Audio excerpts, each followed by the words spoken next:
खबर बुग्गावाला से। आखिर कब तक घर से बेघर रहेंगे गुज्जर परिवार।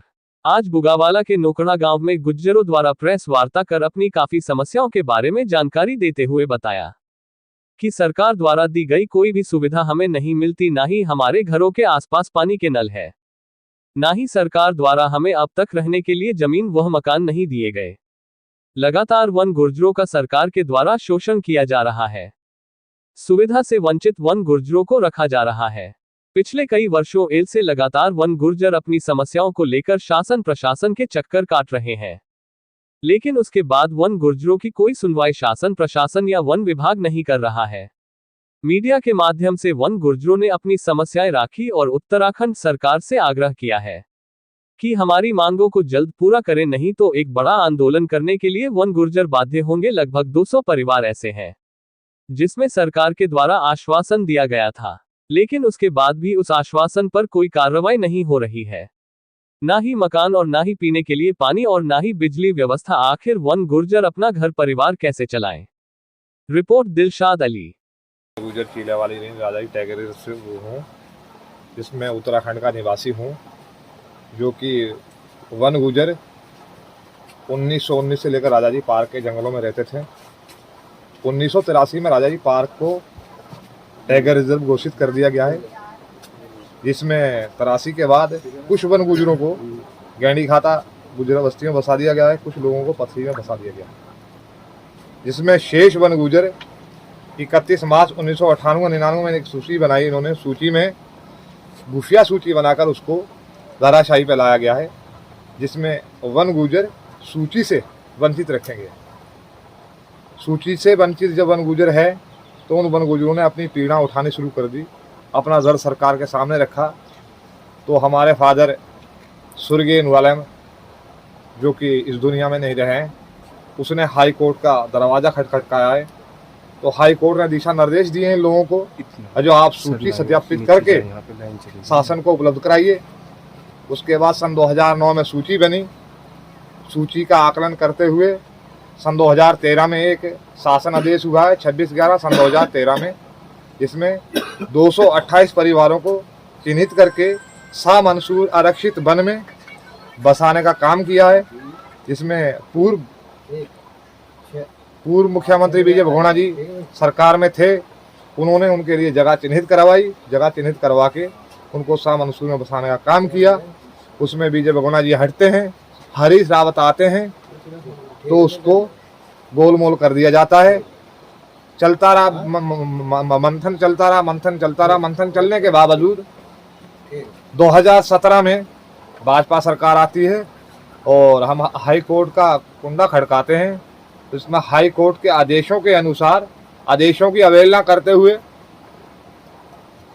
वन गुर्जरों को जबरदस्ती सन 2017 में राजाजी पार्क से बाहर उजाड़ दिया गया, बाहर फेंक दिया गया है, जिसमें उनकी सुध सरकार द्वारा नहीं ली गई, जिसमें हमने जैसे कैसे भी करके अपनी पीड़ों को, अपनी दर्दों को सरकार तक पहुंचाने का काम किया। आज वन गुर्जर जो हैं, हर वन गुर्जर 10,000 रुपये प्रत्येक महीना देता है, जो कि अच्छे शहरों में 10,000 रुपये कमरे का किराया है। आज हमारे वन गुर्जर जिसकी ज़मीन पे रहते हैं उनको 10,000 रुपये मुहैया कराते हैं, तो अपना डेरा जो है ज़मीन पे रख सकते हैं। राजाजी पार्क से भी उजाड़ा गया है, किराए पे मजबूर कर दिया गया है, घर से बेघर किया है लोगों को। आज उसी चीज़ को सोचते हुए हमने वन गुर्जरों ने इकट्ठे होकर फिर हट के पुनः एक बीड़ा उठाने का काम किया है। और मैं शुक्रगुजार हूँ उस मीडिया का, जो मीडिया हमारे दर्दों को सुनने के लिए यहाँ आया है। और ज़रूर सीएम साहब से इसके बारे में वार्ता तलब करें और डिबेट बैठाएं। डिबेट में मुझको खुद भी इन्वॉल्व किया जाए, जो डिबेट में जो भाजपा के प्रवक्ता हैं, जो इन चीज़ों को देखने वाले हैं, मेरी बातों का जवाब दें। तो आज वन गुर्जर जो हैं, राजाजी पार्क से उजाड़ दिया गया है। ना ही उनके पास रहने के लिए जगह है, ना ही पीने के लिए पानी है।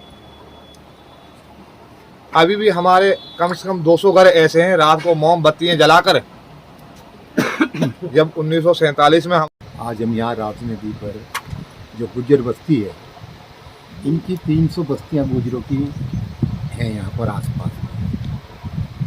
तो इन लोगों ने यहाँ पर मीटिंग रखी, हमको बुलाया अपनी बात कहने के लिए। हमने इनकी बात सुनी, सुन कर के हमें दुख भी हुआ कि इन्होंने अपना दुख जताया। ना तो इनके पास पानी की समस्या है और ना इनके पास लाइट है, अंधेरे में जी रहे हैं। जानवरों का वैसे खतरा है, हाथी ने भी 2-3 हाथी मार दिए हैं, वो भी खतरा इनके सामने है। तो इन चीज़ों को लेकर इन्होंने सरकार से लंबे समय से मांग उठाते आ रहे हैं, लेकिन सरकार जो है 10 वर्षों से भाजपा की सरकार है। भाजपा की सरकार 10 वर्षों में इनकी कोई बात सुनने को तैयार नहीं। कि गुज्जर बस्ती में लोग जी रहे हैं बिना पानी के और बिना सहूलियत के, इनका जीवन भी कोई होगा, बिना शिक्षा के। तो सरकार को चाहिए, जब सरकार सबकी बातें करती है, अगड़ों की, पिछड़ों की, दलितों की, अकलियतों की, तो इनकी बात को भी सुननी चाहिए सरकार को। जो ये चाहते हैं कि हमारे लिए भी कहीं निवास बन जाए, हमें भी ज़मीन दे दी जाए पट्टे काट करके, ताकि हम जो अपने बच्चों को पढ़ा लिखा सकें, अपने बच्चों को हम जो है खेती करके उनका पालन पोषण करके। क्योंकि अब जंगल भी नहीं रहे। पहले तो जंगलों में जानवर रखते थे, भैंसे रखते थे, गैया रखते थे, और वो जंगल भी नहीं रहे। अब तो इनको प्लाटिंग कर दी जाए, इनके लिए पट्टे काट कर ज़मीन दे दिया जाए, ताकि ये खेती वेती करके अपने बच्चों का पालन पोषण कर सके, अपने बच्चों को पढ़ा सके। यही मैं कहना चाहता हूँ। सर एक चीज़ जानना चाहेंगे, हाँ। इस विधानसभा से रवि बहादुर कांग्रेस पार्टी के प्रत्याशी विधायक हैं। हाँ, चुनाव में आने से पहले बहुत उनके वादे थे, हाँ। जमीन दिलाएंगे, लाइट की व्यवस्था होगी, पानी की व्यवस्था होगी, लेकिन आप ही के क्षेत्र में वन गुज्जर दर दर की ठोकरें खा रहे हैं। उनके पास लाइट नहीं है,